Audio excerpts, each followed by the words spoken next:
Welcome to Then There's California, our podcast featuring members of the California State Senate Democratic Caucus in conversation about legislative priorities, policy, and other related issues that make California exceptional. From the state capitol in Sacramento, I'm Brian Green. We are all familiar with, by now, the sobering headlines about California's housing crisis, and perhaps have even seen or felt its impact on a local or personal level. As we speak, today is the last day of the 2019 legislative session at the state capitol, where bills are flying between the legislative houses, on their way to the governor's desk, and several of those bills in flight in this last few days of session are policy efforts to tourniquet the bleed from this housing crisis. Legislation creating caps on punitive rent increases, making it easier to build accessory dwelling units on your property. And another one of those bills flying through the Capitol at this end of session is Senate Bill 5.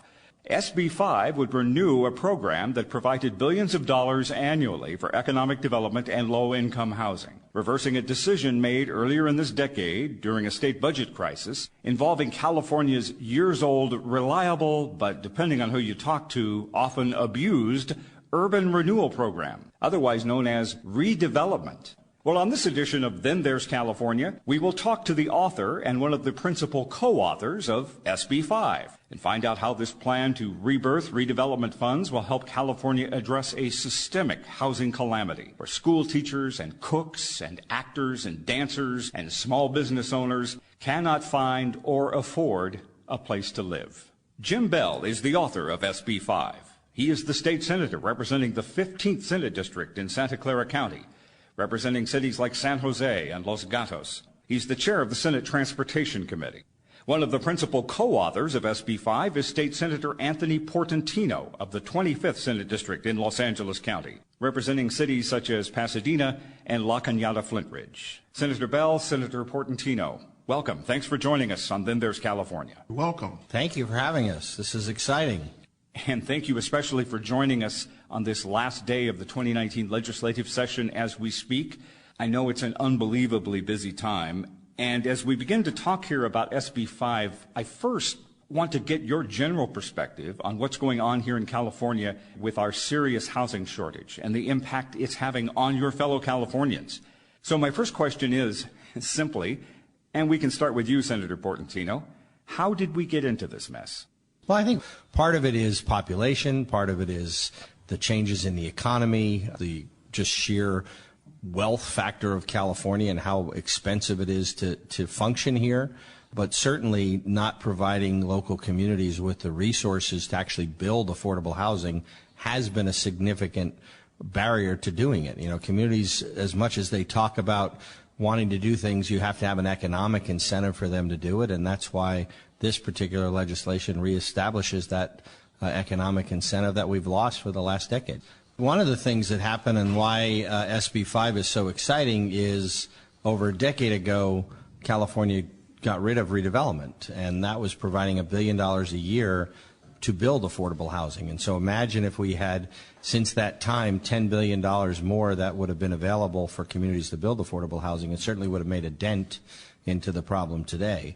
And with Mr. Beall's leadership, here we are on the cusp of reestablishing a full-time funding source. Senator Beall, your perspective. What are some of the reasons we're in this mess? Well, we've been falling behind for decades on building the required amount of affordable housing. I mean, that's been going on for a long time. And plus, the homeless population has increased. So the demands have been acute in California. We've been successful in terms of the economy, in terms of the 5th largest economy in the world, if we were a country, but we haven't built the housing for the workers. So that's been going on for a long time. And the problem has been that the people that are in the middle class or working class category, or even below that, we haven't built that type of housing in California. In fact, right now, more than 2.2 million extremely low and very low renter households are competing for only 664 housing units in California. That leaves more than 1.5 million of California's low-income families without housing. And it forces them into things like homelessness, doubling up, or even moving out of the state. And so it's a drag on the economy not to have the housing we need, and we have to do something about it. I also want to talk about the housing crisis specifically as it affects your districts, specifically to a city, to a community. Senator Beall, how is this housing shortage playing out in the 15th Senate District, the heart of Silicon Valley? Well, we've been having one of the biggest economic booms in Silicon Valley over the last 10 years. In fact, I think Silicon Valley is the fastest growing economy in the United States. We've done a horrible job, in terms of building enough affordable housing. And we had, as Senator Portentino pointed out, we had some resources in the past, redevelopment funds, but when that was removed during the budget problems in 2011, we didn't replace it. So right now we're trying to develop a new package of bills that adds to the toolbox for cities and local governments to approve and build affordable housing.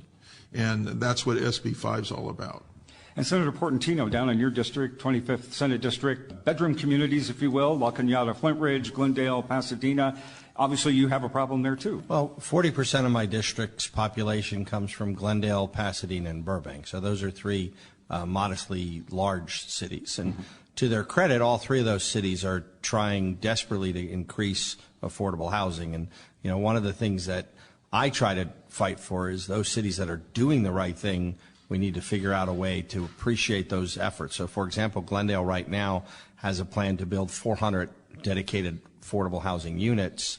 That's not theory. I mean, we're working to do that. And that's, for a community that size, 400 units is significant. Glendale just opened up a complex dedicated solely for artists. So they're doing workforce housing for the artist community. Again, folks who don't make a lot of money but contribute significantly to the fabric of our community. Pasadena is extremely ethnically diverse. Again, a city of about 200,000 people, very desirable place to do business, a desirable place to live, but they are working significantly in the positive direction to set aside a percentage of new construction for affordable housing. And so part of the challenge has been the state not stepping up with its part of the bargain, but those three communities in particular are doing a good job. You did hit the nail on the head. It's a little bit more of a challenge for bedroom communities, though one of the exciting things throughout the San Gabriel Valley, which my district has a big chunk of the San Gabriel Valley, is the expansion of the Gold Line. So we're bringing light rail out to the Ontario airport, and the communities along the Gold Line have plans for transit-oriented housing. They have plans for increasing density around the rail stops, and that serves two purposes. Gets people out of their cars, which is positive for the environment, and if we can match that, the expansion of the light rail with housing density, we then can provide affordable housing for those. So the communities have those. Now, not to belabor the point, but those communities had those transit-oriented developments in the works when redevelopment was taken away 10 years ago, and that was the theory. The state was investing in the expansion of the light rail and was going to provide some resources to capitalize on that, and that's what we're getting back to. As my colleague from Northern California said, you know, we haven't kept pace, and partly is this is the Golden State, and many people want to live here, and we also have very, very successful economic drivers that drive up prices, and some of the things we've done legislatively this year on rent stabilization, on permitting streamlining, on CEQA, you know, this has been a good year for a broad attack on the housing issues from many facets of our colleagues, and I think this sort of is the capper on it, providing the resources. Earlier in the year, the governor came out with an accountability measure for cities to make sure that they're doing their fair share. You know, if you don't have an approved housing element, you're going to get penalized, and there are cities that don't want to have an approved housing element. So, you know, accountability is part of it. Resources are part of it. Obviously, the land use is also part of it, and that gets to be the most sticky piece, is because you want to respect local governments, but you also want to make sure that they're doing their fair share to meet the needs of the housing needs of the state. Senator Beall, as I mentioned at the start, the genesis of the policy behind SB 5 is this decision made by the legislature 8 years ago during a state budget crisis to end redevelopment. Walk us back to that point in the early part of this decade as California was starting to come out of a deep budget crisis, and what you're trying to do now with SB 5. Actually, Anthony Portentino and I started our legislative careers in the same time. We were the class of 2006. So right after we got in the legislature, the economy started going bad. I don't know if it was fate or what, but by 2011, the budget of the state of California went from about $120 billion for the general fund for schools, health care, criminal justice, and so forth, to about $89 billion. And obviously, because we have a law in California that says we have to balance the budget every year, income, expenses have to balance. We had to make cuts. And it came down to cutting redevelopment or cutting schools. And schools are a priority. K-12 system is a priority, and we didn't want to close any of our universities. The budget entailed looking at the property tax diverted for redevelopment of over $5 billion. So that was the hard choice. However, I think that we paid a price for doing that, as Anthony was saying. The price is it took the money that was normally used for encouraging and building affordable housing. 20% of all redevelopment funds had to be spent on redevelopment housing programs. We lost that money. So over time, we've had a more deficit in the housing because of that in terms of affordable housing.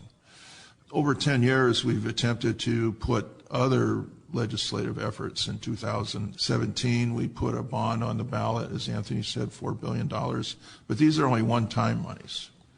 And they don't involve encouraging the city governments to build affordable housing. That's why we had to have this link between the state and the local governments, the partnership that reestablished a partnership we lost during redevelopment. And that's what SB 5 does. It reestablishes a partnership finally after 8 years. And we're going to have that partnership. We will help them build housing in their communities. They will have to submit a plan to the state. We will have accountability. And accountability is a big deal because that was some of the criticism of the redevelopment funds and the redevelopment agencies in the past was the abuse of that money. Well, it wasn't so much abuse as that there was no accountability. There was no accountability how many housing units were built. The state had no knowledge of how many were built.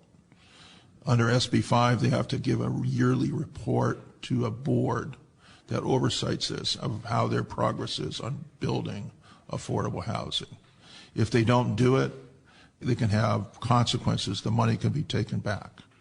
So we have some accountability, a strong accountability in SB 5 that never was available in redevelopment. It was just like I remember in 2011 when we were debating the redevelopment issue. I said, well, I'm concerned about housing, and I'm worried about this money that's used for housing.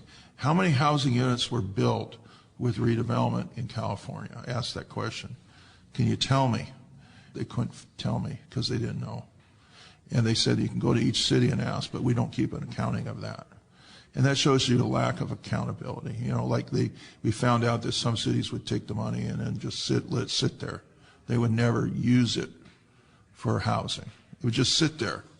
Literally money taken from schools, property taxes, and it would just sit there.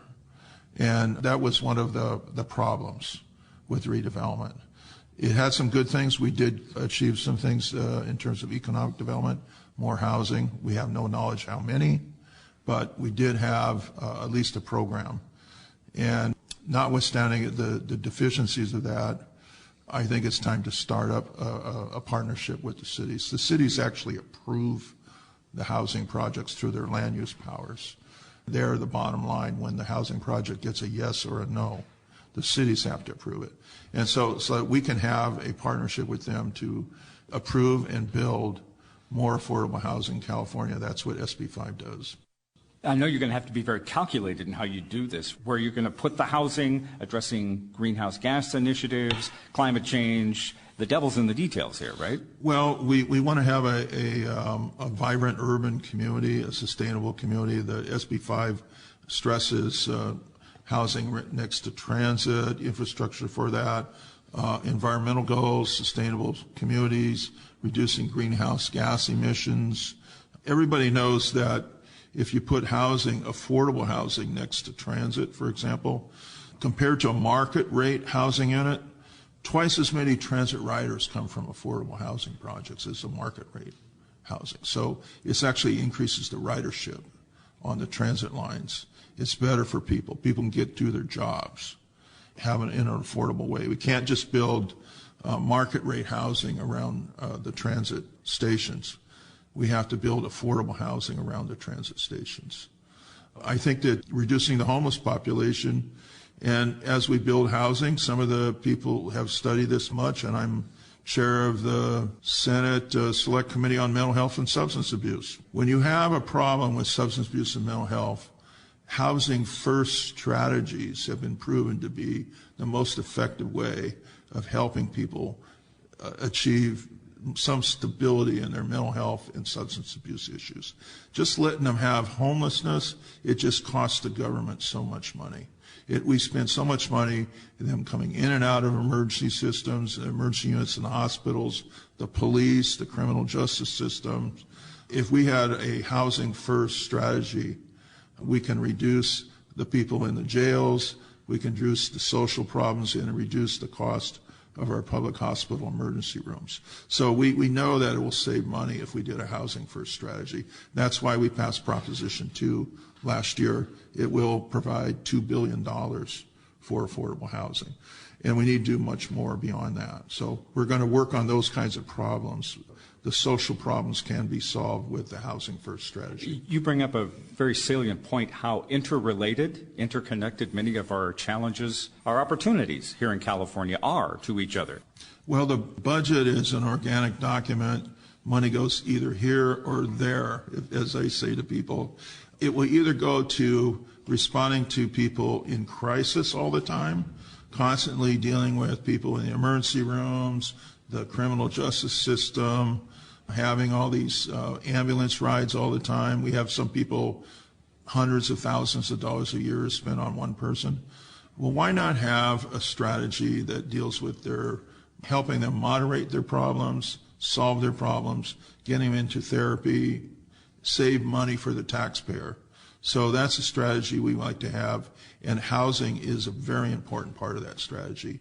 All the mayors, all the county supervisors know this, and most of our colleagues in the legislature do. Well, speaking of those mayors and supervisors, I know the city council in Los Angeles authored a resolution supporting SB 5. Is that support echoing up and down the state? Have you seen that as you we have right now for SB 5 hundreds of people, hundreds of groups and cities, environmental groups, business groups. Business groups want to see this affordable housing. The chambers of commerce, environmental groups, labor groups, the construction industry supports, of course, because of job creation. The economic activity will benefit the state.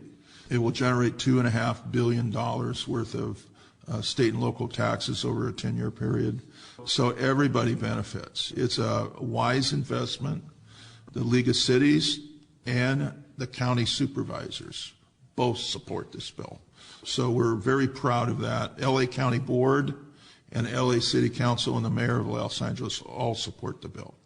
You mentioned the state budget. How will this affect the state budget moving forward? You can do this now because we're in a robust economic climate, but when we're in another lean set of years as they come, a recession that may hit us, is redevelopment going to be back on the chopping block like it was 8 years ago? And are you going to be facing, again, a crisis? Well, we don't want to have this either-or kind of situation. If there is a fiscal emergency, and it could be, I've been through it, so I know it could happen again. We have in the bill a pause button. The governor can say, okay, for this year we're not going to do this program. We're going to wait till the economy gets better, and we continue to observe our requirement to have schools funded first, make sure that we have enough reserves, and we can pause this program at that point. So it does have a fiscal responsibility element to it. This bill, as we speak, has made it out of the legislature. It's now to the governor. The governor, up until this point, has not staked a claim, so to speak, on this particular bill. As has been mentioned here, there have been a lot of other options, including ADUs, granny flats, that your colleague, Senator Wieckowski, has brought up. A lot of options for addressing the housing need. Is this the right time for this, and can you translate that need to the governor? Well, I think that if the governor is concerned about the long-term housing issue, he has to have an ongoing solution. And that ongoing solution, the best solution, is not to do it by the state itself, but to have a partnership with the local government. This bill achieves that. So this bill for the governor is a partnership. It's an ongoing partnership with local government. It's not a one-time budget allocation, which is what we have this year in the budget. We just have this money we put aside. So, okay, this year we're going to put aside so much money, but we don't know how much we're going to do next year. We might not do anything. That's what we have now. Mm-hmm. The only thing that's ongoing really is the bond funds that we approved, the voters approved. And that will last for maybe 2, 3, 4 years. And we'll run out of money once the bond money is spent. Then we'll maybe do another one, but debt is not exactly what you want to do here. You want to have an ongoing program. We don't want to put the state in debt all the time, all these bonds. So I think this is more fiscally responsible, to have an ongoing allocation, get all the local governments involved. We have 500 local governments. This bill has a set-aside, for example, for smaller local governments and rural local governments. A lot of the housing problems are really, really bad in some of those rural areas. We need to help those areas as well as the big cities. We're trying to deal with the economic consequences that could happen if the economy went down. Housing is what they call a good counter-cyclical investment when the economy goes bad, because what it's local.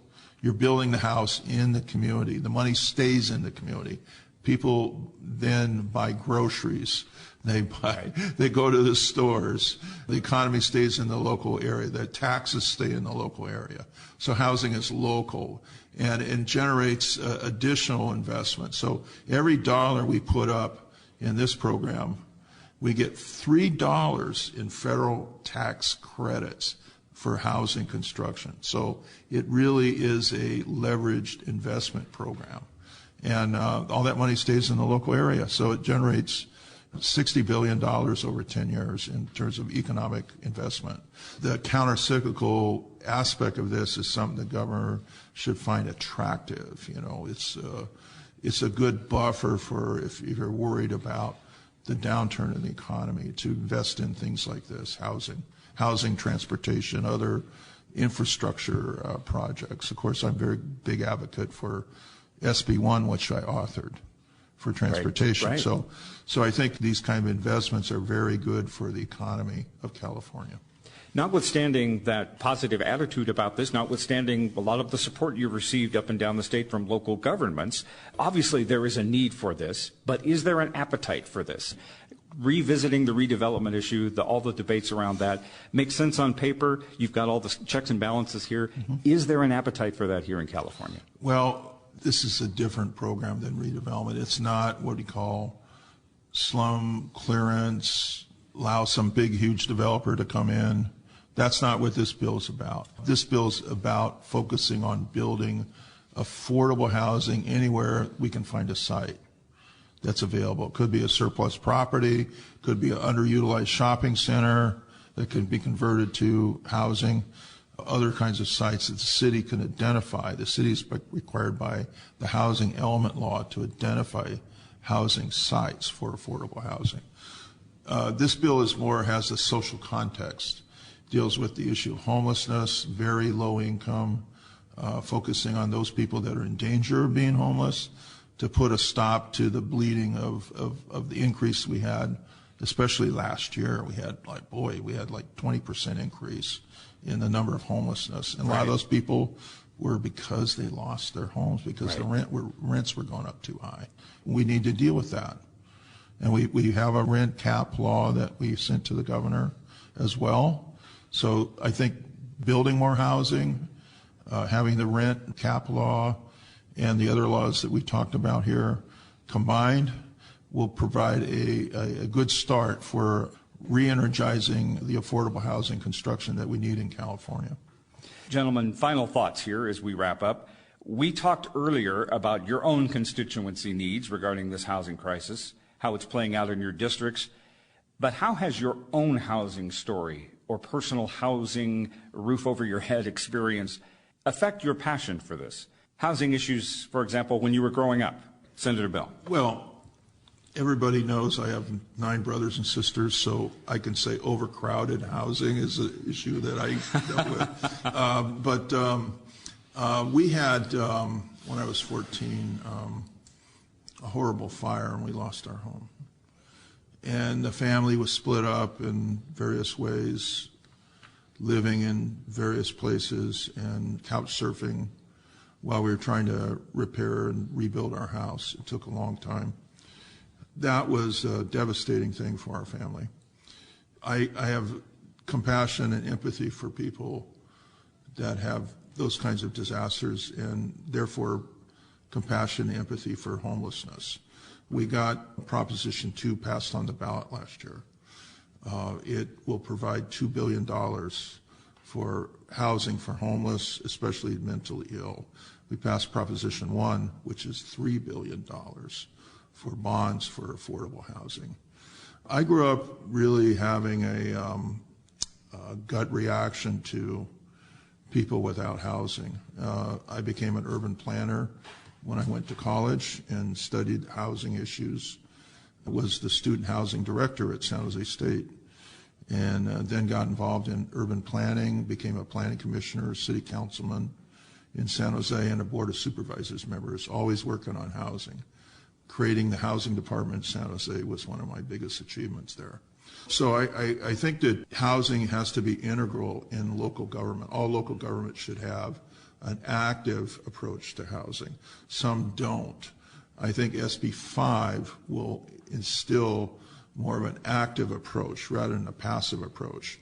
Passive approach means like, oh, we'll wait till the developer or the affordable housing developer comes in. An active approach means we're going to go out and find properties, we're going to provide financing, sites, we're going to work with the nonprofit, community organizations, and others to build affordable housing. And as Anthony pointed out, some of the cities in his district do. San Jose has done that. We need all the cities in California. There's over 500 cities. We need all of them to participate in an active way supporting affordable housing. So that's my mission. I have, as you can see, some pretty strong feelings about housing as a moral issue for me. I think everybody should be housed. We should not tolerate homelessness or horrible housing conditions. We need to make this state the Golden State. So that's part of it. Thank you for sharing that. Senator Portentino, any background in there that you bring to this? Yeah, obviously, I have a similar story in the sense that my father passed away when I was 11, and my mother struggled to keep her house during that time, and ultimately we had to sell our house and move into a one-bedroom apartment when I was a teenager. And my mom, being a great Italian mom, gave me the bedroom, and she slept on the couch in the living room.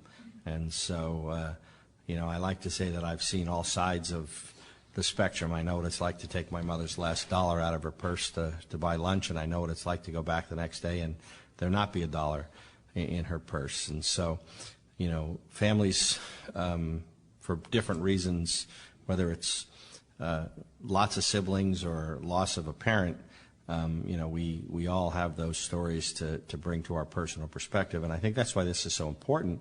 And I think it's why it elicits a lot of passion. There's a lot of housing theory out there. Some people say, well, if you just increase market rate housing, it's going to end up having an effect on affordable housing. If you, create an incentive for developers, it's going to benefit others. And, I think that the conversation needs us to look at all of the options. There's no one right magic wand that can be spread over this. And certainly an economic incentive is important, but we do need a dedicated focus on the affordable housing component.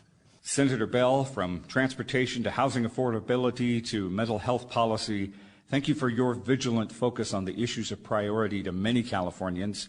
And also for Senator Portentino as well. Thank you for taking the time to do this, especially on this busiest day of the year, the last day of session. Thank you very much for being with us here on Then There's California. You're welcome. Thank you. Thank you for having us. And that wraps up this edition of Then There's California. We are proud to have technical and production assistance and great ideas from Martin Ashley, Bob Brulte, Brian Shadden, and Rainier Sabiniano, John Roman, McLeana Woods, Aaron Kashishian, and the graphic design talents of Tim Davis. On behalf of State Senators Jim Beall and Anthony Portentino from the 15th and 25th Senate Districts, respectively, I'm Brian Green from the state capitol in Sacramento. Thanks for listening to Then There's California.